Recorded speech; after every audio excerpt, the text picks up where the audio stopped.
Right, on to this now. Bulelani Ngcuka was the country's first national prosecuting authority head.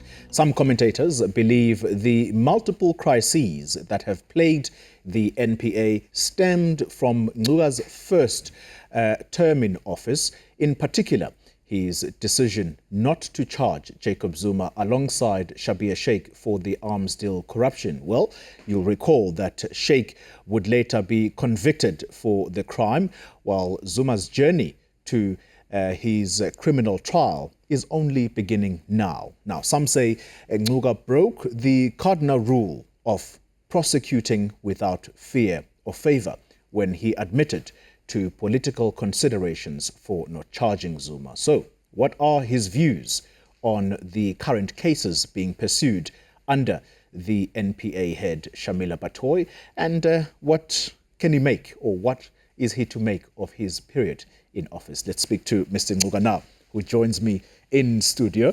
Advocate, can I still call you that? No, just call me Bulelani.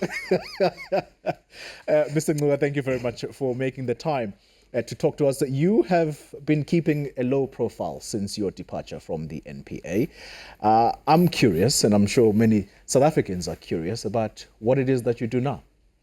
Well, I'm in business now. Yeah.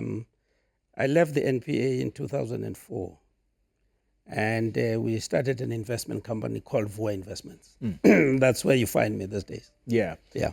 And your life after public office, has it been much calmer? My understanding is that you even left the country at some point. No, I didn't. I've never left the country. It's just that my wife is working in New York, and so I commute between South Africa and the US. Yes. Yeah. Yes. Do you miss your time in office? No. Not at all. I think I had my fair share. Yeah. I enjoyed my stay at the NPA. I think it was some of the best moments of my life. Yeah. I spent there. No, I had had enough.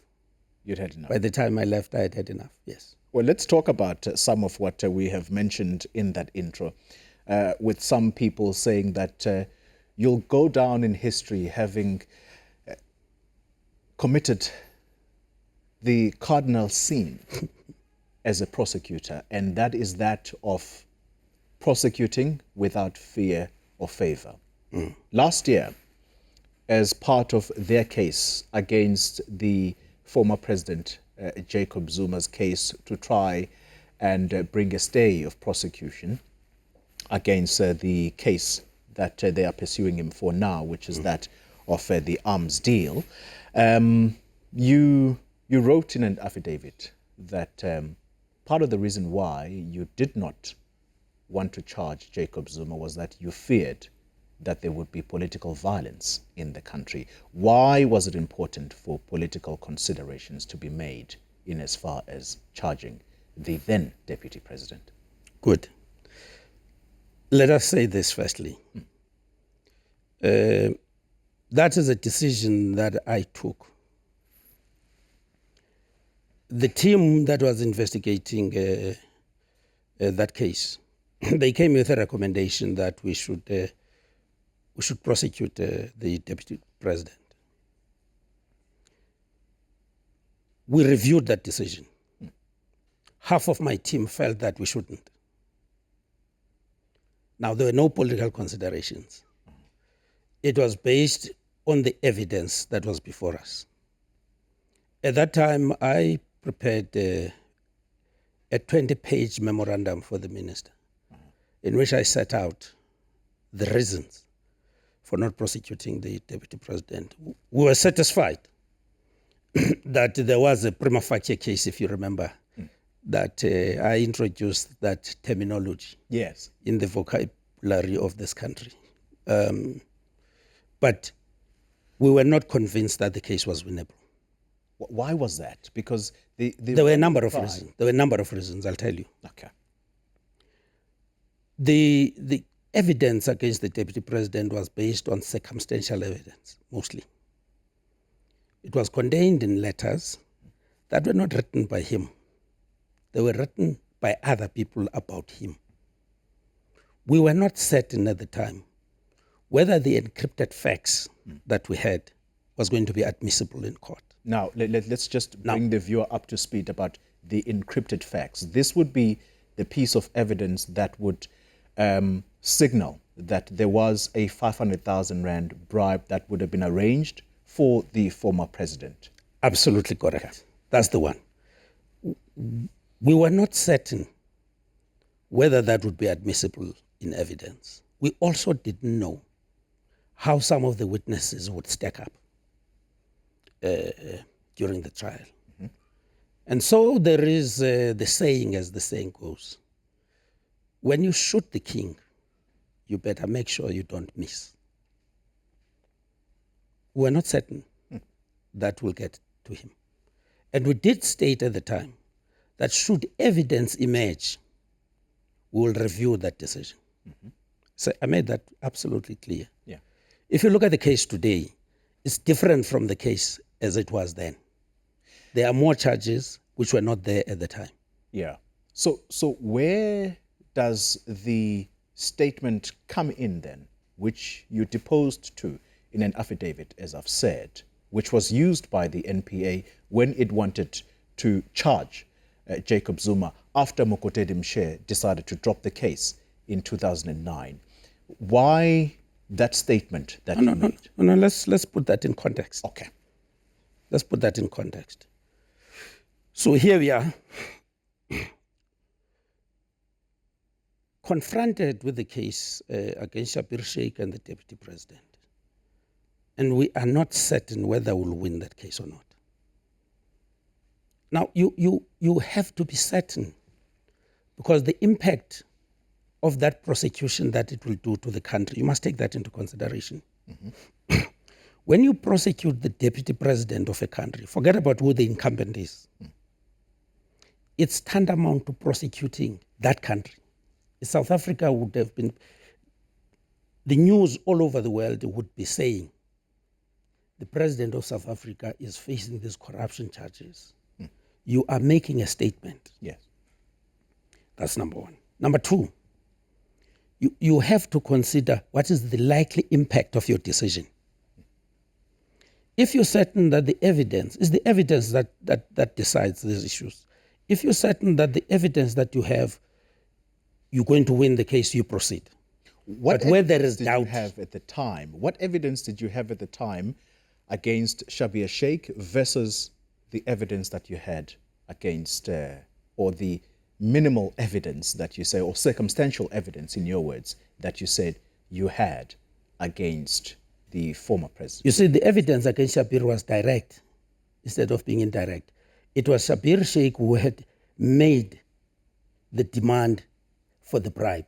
It was not Jacob Zuma. From the French arms company. The French arms company. It was Schabir Shaik claiming that he was representing Jacob Zuma. Do you understand? So there's a difference there.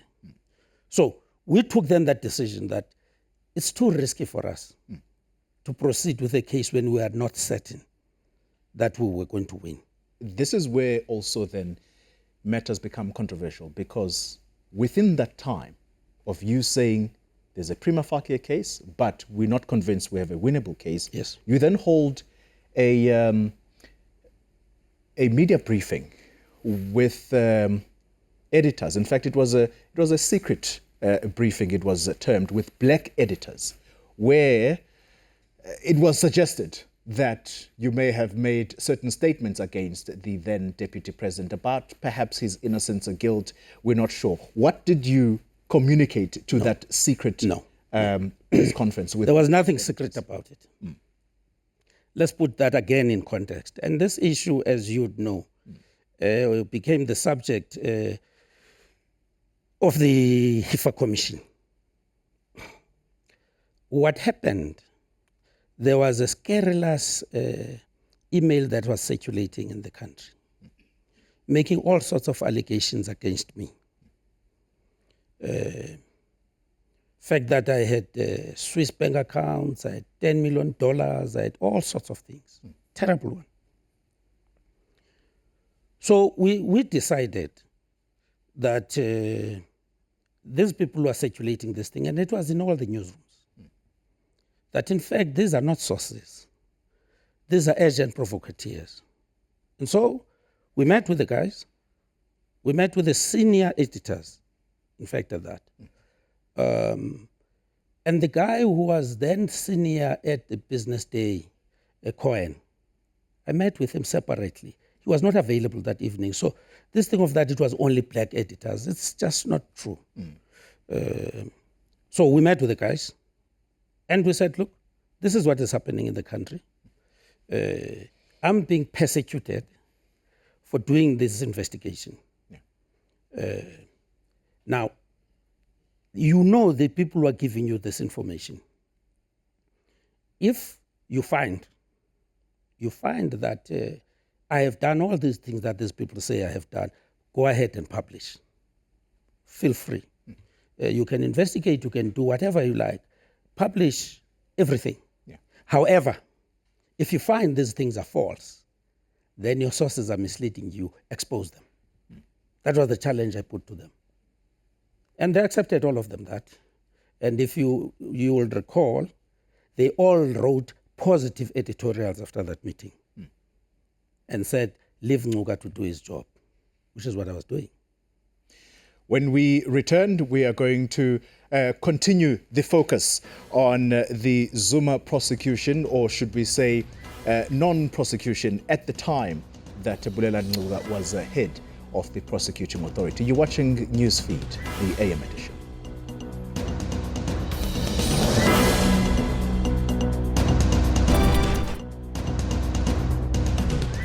Very good morning to you if you're just joining us, and we are in conversation with former NPA head Bulelani Ngcuka, and it's about his time in office, and we're going to fast forward to what is happening currently. And Mr. Ngcuka, let's perhaps bring things to where we are right now. The former president, as he now is, Jacob Zuma, was charged by the NPA for the very same criminal case that you could not charge him for because you said the case was not winnable. My question to you is, are you convinced, based on what we know today, that the Prosecuting Authority, headed by Shamila Batoyi, has a winnable case against him? I don't know what more they have. I don't know. But based on what I have seen, they have added charges which Shabir Sheikh didn't face. Such as? Such as racketeering. So that tells me that they have more evidence than we had at the time that I was there. Now, I know Shamila very well, and I know Billy. I know those people. As I've said, when you're a prosecutor, you think twice. You think twice, you re-examine before you take a decision that I'm going to prosecute this person, I'm going to do this, I want to do that. Yeah. You satisfy yourself that you have enough evidence to do so. I'm certain that the case is different from what it was during my time. What makes the elements of the case different now? Is the charges that they have brought. There was no evidence to sustain those charges at the time.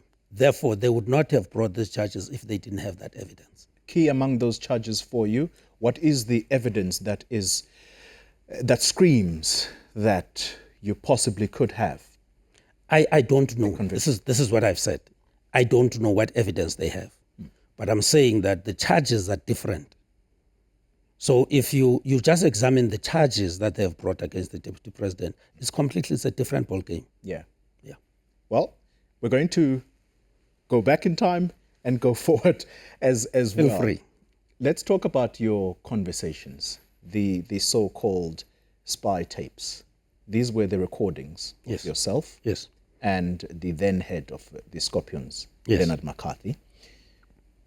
These were used as the reasoning by the then acting head of the NPA, Mokotedi Mshe, to drop the charges against the former president.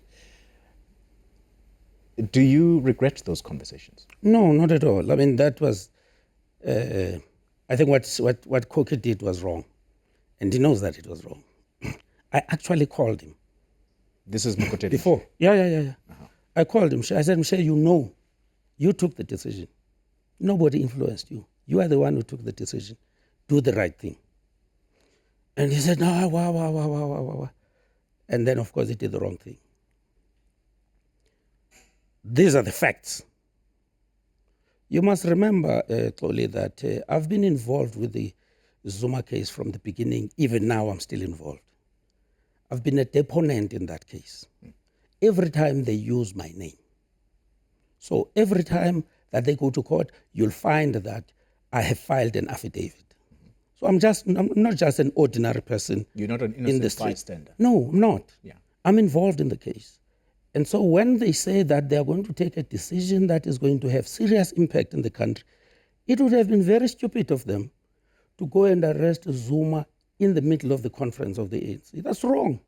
What you're trying to do, that's wrong. You don't need to.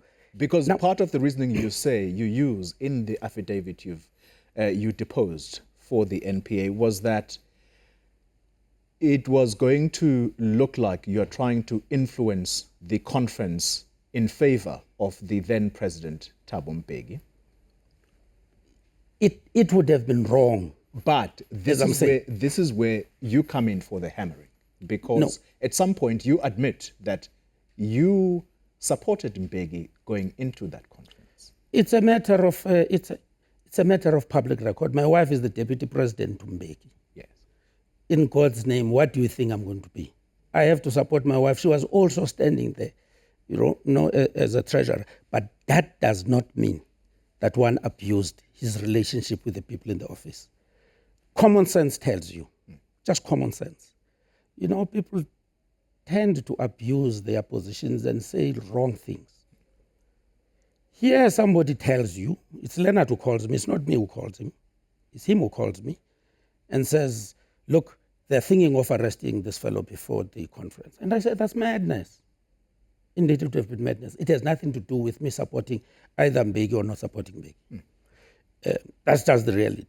However, insofar as the decision to take, it turns out later that Leonard knew all along, and he was just playing a fool with me. The decision was taken long before Leonard called me. Mshe took the decision. I give you, for example, on the 5th of December, that's when the decision is taken that they are not proceeding until after the conference. And the conversation Mshe had, he met with the Minister of Justice before, who was Bridget Mabandla at the time, and told Bridget that they're thinking of arresting before the conference. And Bridget told him, that's madness. You can't do that. And Mshe changed his mind. And he came back and told Billy and them that he has decided not to proceed on the 5th. The conversation I have with Leonard is on the 7th of December, after the decision has been taken. And Leonard, he calls me, and it turns out he was just making a fool out of me. And of course I responded, and I told him that in good faith, as I would on any day, that you can't do that. It will be wrong. Still, some people are going to say you were meant to prosecute without fear or favor. No, Paul. You look at my track record when I was in office. I took all the right decisions. We prosecuted everybody where we had evidence. And if you look at our track record, we had a 93% success rate in our prosecutions, right? We did that without fear or favor. Even in this particular case, it took guts to stand up and say, we have prima facie evidence against the deputy president of the country. Now, I'm telling you that we did not believe that we had sufficient evidence to get a conviction. That was the basis. Not that we were saying, let's save Zuma. No. Was there ever a time that you feared for your life?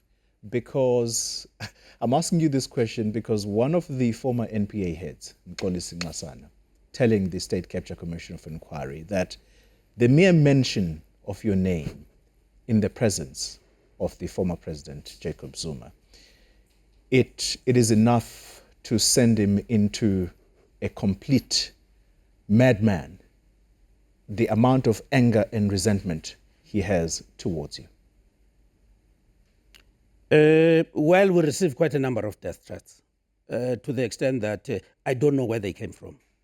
But the intelligence people came, and as a result, they strengthened my security. In fact, I was informed by the then President, Nelson Mandela, that I must be very, very careful about where I go and what I do. And they gave me extra security. When was this? Was this during your time in office? Was it after? No, during my time in office. It was during my time in office. And these threats came as a result of? Of all the work that we were doing. You must remember that I was the head of the NPA and the head of the Scorpions, head of the Asset Forfeiture Unit. And we did a lot of good work. If you remember, Xoli, that when I took office, we had 166 pipe bomb incidents in Cape Town, not a single prosecution. We had 103 people killed in massacres in Richmond, not a single prosecution. Gauteng here was the home of carjackings.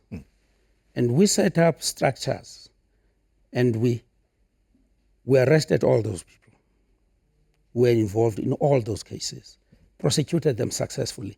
There's no Pagat today. No more bombs in Cape Town. That's the work that we did when I was in office. We did the same thing in respect of KZN. Political violence in KZN, we nipped it in the bud. So it's obvious that there would have been many people would have been upset with what we were doing, and they therefore targeted me as the head of the NPA. Yeah.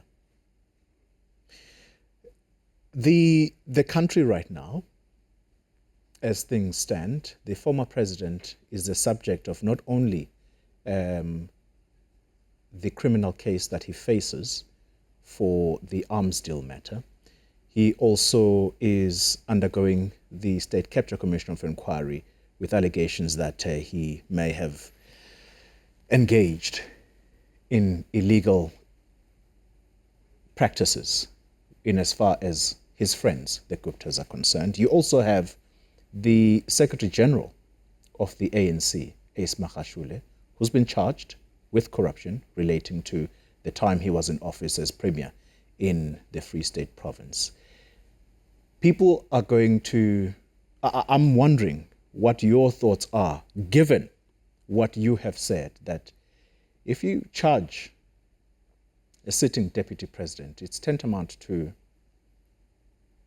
almost charging that country's people.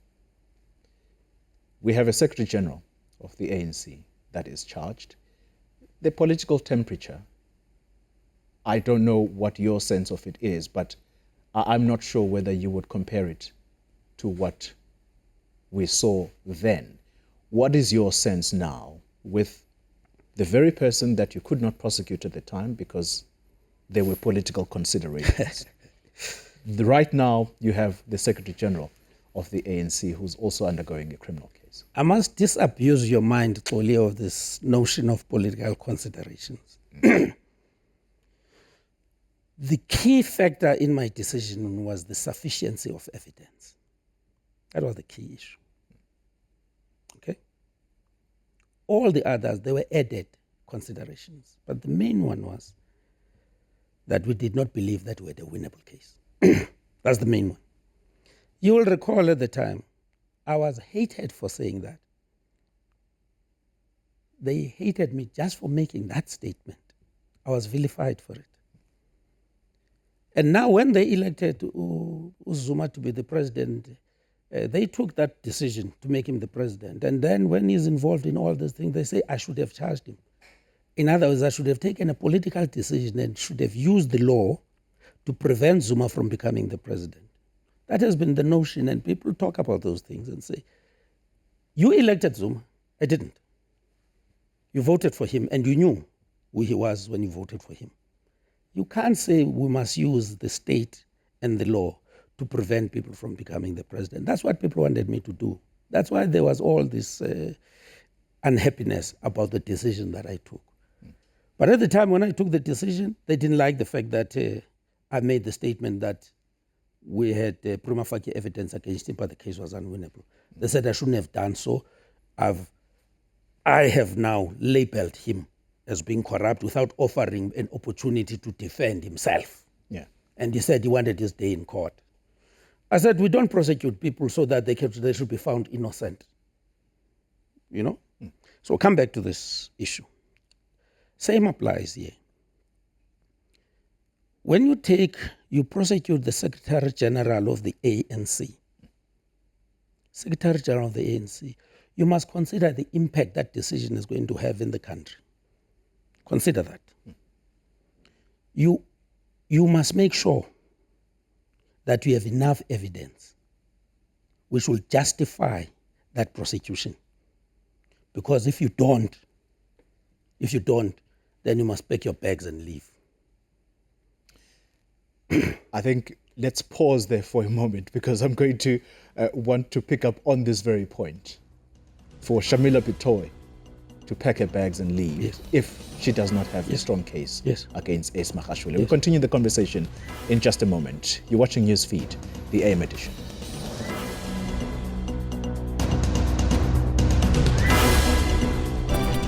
Very good morning to you. If you're just joining us, we're still in conversation with former NPA head Bulelani Ngcuka, and we're talking matters that are before court now. And Mr. Ngcuka, just before we went on that break, a very strong statement that Shamila Bitoy should pack up and leave if she loses the case against Ace Magashule. On what basis would you say this? You mustn't take it literally. What I mean is the following. Prosecuting an ANC General Secretary, in this particular instance, somebody said it's like prosecuting the Prime Minister of a country, because he's the head of the governing party. Now, you are going to remove that person from the day-to-day functions that he has to carry out. The impact of that decision is huge. So it is a decision that you don't take lightly. I am satisfied where I'm sitting, that Shamila and them have taken those things into consideration, that the evidence they have is sufficient for them to be confident of victory. Yeah. What would make for strong evidence or elements that will convince the public that indeed they have a strong and winnable case? And I ask you this on the back of reports this past weekend that say the person who has turned state witness, who used to be the PA of Ace Magashule when he was premier in the Free State, was only learned through the media that she was going to testify against Ace Magashule. Of course, it was rebutted afterwards by Sipho Ngwema, but still, the public is almost left with this wonder whether these people truly indeed have a strong case against Ace Magashule. We must be very careful that we do not conduct a criminal trial through the media. I would urge people to be patient and allow the NPA to be able to prosecute this case. The evidence will be led in court. You hear most of these things before the trials. These things that normally happen. The witness is going to testify, no, he's going to refuse, and whatever, until the people appear in court. So I would urge people that they must be patient and give the NPA the opportunity to prosecute this case in court. How important is it for the NPA to be seen to be doing the right things in order for the public to regain confidence? It's been a very tumultuous period for the NPA. Indeed. It's very, very important. It's also important for the rule of law in our country. People must know that no one is above the law, that there are no people who are untouchable. So give the NPA the opportunity to be able to prosecute these cases. You see, NPA has been denuded of skilled people. Lots of people left over the last few years, with the result that Shamila is almost starting from scratch. And they have to recruit new people, get new skilled people, and they must be given the opportunity. NPA must be strengthened. It's important for all of us that we have a very strong and capable prosecuting authority. What will be the important signals for the public to take notice that indeed the NPA has turned a corner? It's very, very simple. Is to prosecute the culprits. You see, over the last few years, people have been doing things with impunity. And it's a matter of public record. We have seen these things in public. People were doing wrong things, and we know about them. They've been reported in the media. It's important that those people are prosecuted and are done and are prosecuted successfully. That is the only signal that will go in there. You know, the only thing that helps in the fight against crime is the knowledge that when you commit an offense, you'll be arrested. Not only arrested, that you'll be prosecuted successfully and that you're likely to go to jail. That's what gets people not to commit crime. So if we're to fight the scourge of corruption that is pervading this country, it is important that those people are seen to be arrested and prosecuted who have been committing crime openly in this country. Oftentimes, defenders of politicians who find themselves being prosecuted for criminality, they are quick to say these are trumped-up charges. These charges come as a result of political influence being visited upon the prosecuting authority. In other words, the NPA is being used to fight political battles. We've already heard that. Yes. Is there credibility to those claims? As far as I know now, I don't know about the years that I was not in office, but as I know now, there is no credibility to those claims. But people will continue to say that. Some will say, how can you say that convincingly with people that have held that office who have now been chucked out of the institution? I speak of Ngcuka, for example. She's been removed and it was unceremonious. What do you make of people like Shaun Abrams, for example? No. You must remember that there was a commission that was set up to investigate Ngcuka and Lawrence. And the president acted on the basis of the report that was given to him by an independent tribunal. So it was not a question of people who were not supporting him politically. That is the president, no. So they were not chucked out unceremoniously. That's the point I'm trying to make. Yes, the NPA was compromised in the last few years. There's no doubt about that. Didn't prosecute cases that they should have prosecuted. It was fairly obvious to everybody. And that is the mess that Shamila has inherited and she's trying to clean up. And I think she has to be commended for the steps that she has taken. It's not easy, but at least we see that she's taking steps in the right direction. In your view, are prosecutors immune from political influence? You know, that's a very difficult question. It's not that they are immune, because prosecutors are human beings. They live in society, they live with us, all of us, and many people try and influence them as much as they can. However, what is critical is that the prosecutor themselves must be able to withstand that pressure. They must be able to reject that political influence and interference. But this is going to happen. There's no doubt about it. Some people are going to try.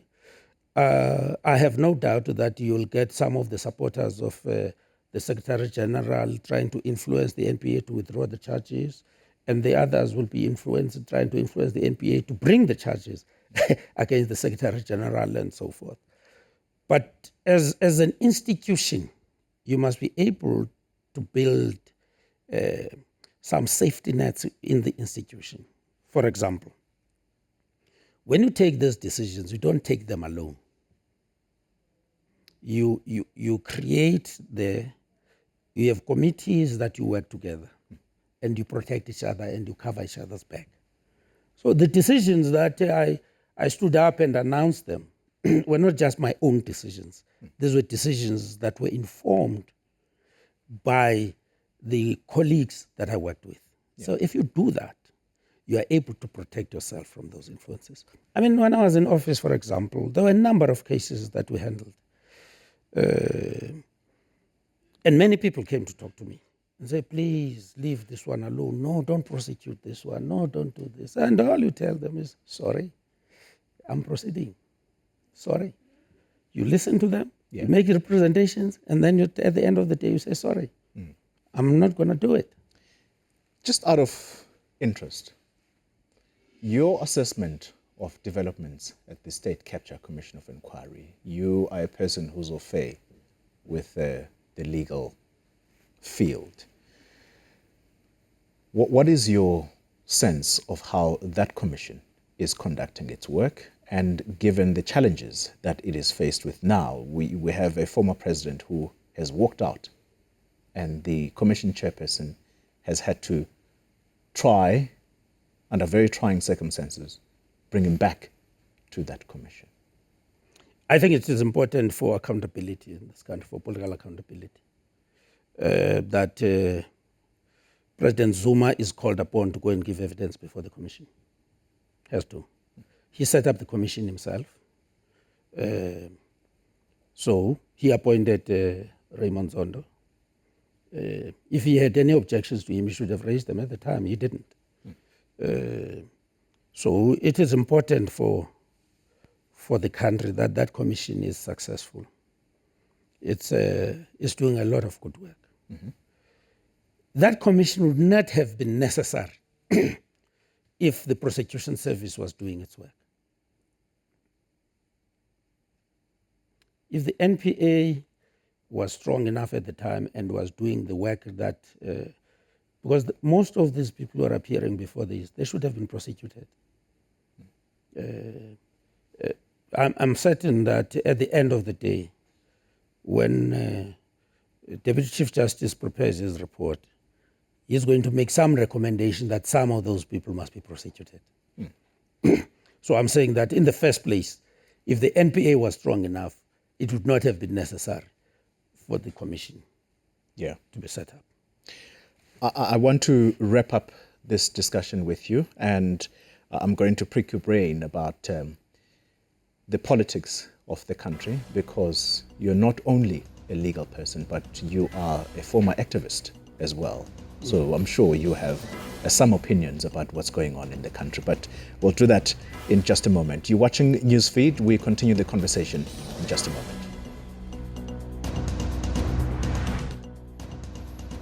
A very good morning to you, and a warm welcome if you're just joining us. Unfortunately, you're joining us at the tail end of the conversation with the former NPA head, Bulelani Ngcuka, who is in studio and has been with us for the good part of the 10 o'clock hour. And let's continue this conversation as we wrap up, Mr. Ngcuka.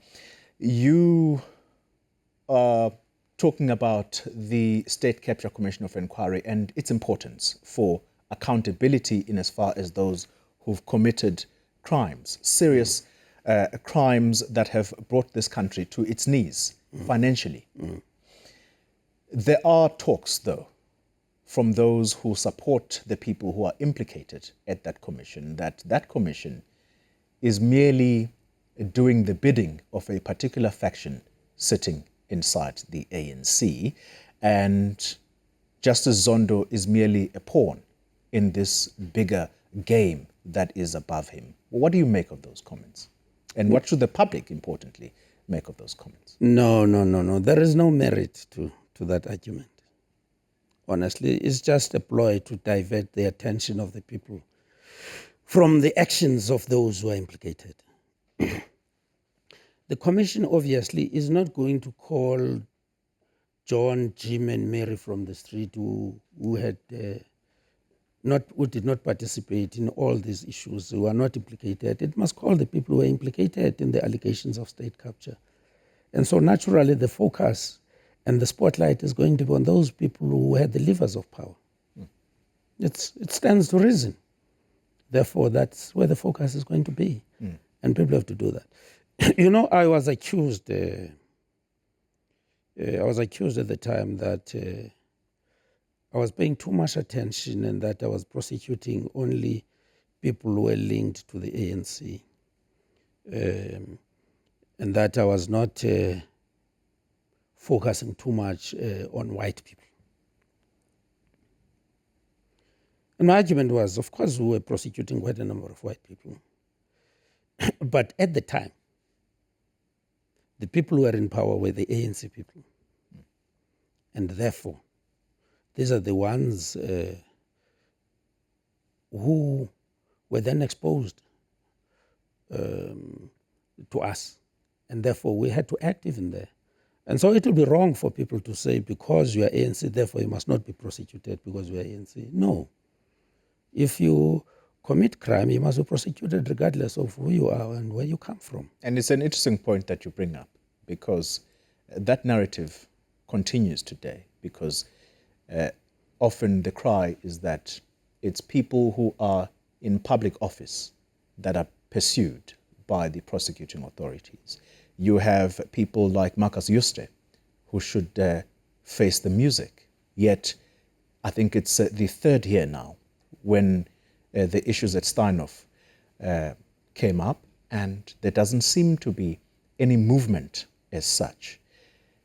There are lots more other issues that have happened in the country where people from the business world are not seen to be pursued as vigorously as those in public office. Yeah, indeed, there is that narrative. But with Marcus Yuste, the commercial crimes are very complicated and they take time to investigate. It's not as a simple matter like an assault charge. You have to put up a team that has to investigate all these networks, and that takes time. I'm certain that he will have his day in court.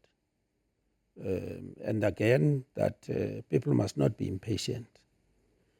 Must give the Hawks the opportunity to put up a good case and not mess it up. When I took office, I discovered that we had many commercial crimes that were not prosecuted. As a result of that, I established what is now known as the Specialized Commercial Crimes Unit. We set one up in Johannesburg and in Pretoria and in Port Elizabeth just to focus on commercial crimes. They don't make it into the newspapers sometimes, but those cases, they do get prosecuted. But they don't attract the attention of the media as much as the ones that involve the politicians. Yeah. On political matters, as I said before, you are a political activist in your own right. I would like to know from you why it is that you did not support the campaign of Jacob Zuma at the time, going to Bulelani, and what were the reasons that you were in the Mbeki corner, despite the fact that Thabo Mbeki was pursuing a third term in the ANC at the time, something that clearly was not going to go down well with delegates there. What was it that was wrong with the former president? Some people have written books about how Zuma was prevented from taking high office. Of course, what we know today is perhaps, some would say, testament to some of what some people's reservations were. But what were your reasons? No, there were a number of reasons. I didn't believe that the then deputy president should be elevated to the position of the president. I didn't believe that. Why not? I didn't think that he had the competency for the office. What were the elements? What were? Well, I had worked with him. I had known him. I had worked with him, and he had been the deputy president, and he was the MEC. So I knew him. We're not talking about somebody that I didn't know, but I think that it should suffice to say I didn't believe that he would have been the right person to be the president of the country. I didn't believe that. Those reservations, when you see developments today, in your view, do they ring true? And what are the lessons for ANC delegates who elect the leaders that the party elevates to these positions? I don't know if we have learned those lessons. I really don't know. I can't say as I'm sitting here that there's much that we have learned over the last 10 years. If you look at the leadership that we have, so I'd like to leave it at that. The leadership that we have now, your thoughts? We have President Cyril Ramaphosa, who leads the ANC. He leads with Ace Magashule, who's charged with corruption. Should the people of this country have confidence that things are going to take a turn for the better? We're coming out of a pandemic. There are many questions. I think that, let me say this thing without any equivocation. I think Cyril is the best that we have. And all of us, we need to do what we can to support him. If we want this country to succeed, we need to support Cyril. I think he is doing a good job under very, very difficult circumstances. I, for one, will do whatever I can to help him. You're still an ANC member? I resigned from the ANC when I took up the position of the NDPP. It was a requirement that I should resign. So I'm not a card-carrying member. But membership of the ANC is not about cards. It's something for those of us who went to jail for this organization, who were detained and banned and all those things. It stays with you. It's in your heart.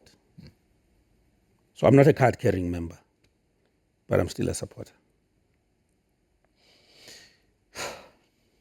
Mr. Ngcuka, thank you very much for making the time to speak to us and for opening your heart to us here and, of course, to South Africans about some of the events that took place under your leadership in the NPA. And best of luck with your business ventures. Thank you very much. Thank you indeed. Okay. Bulelani Ngcuka, he is the former head of the National Prosecuting Authority. And as you heard right at the beginning, he now is a businessman. And that's where we wrap things up in this hour. Top of the hour, we are going to bring you some fresh headlines at 11 o'clock. You're watching Newsfeed, the AM edition.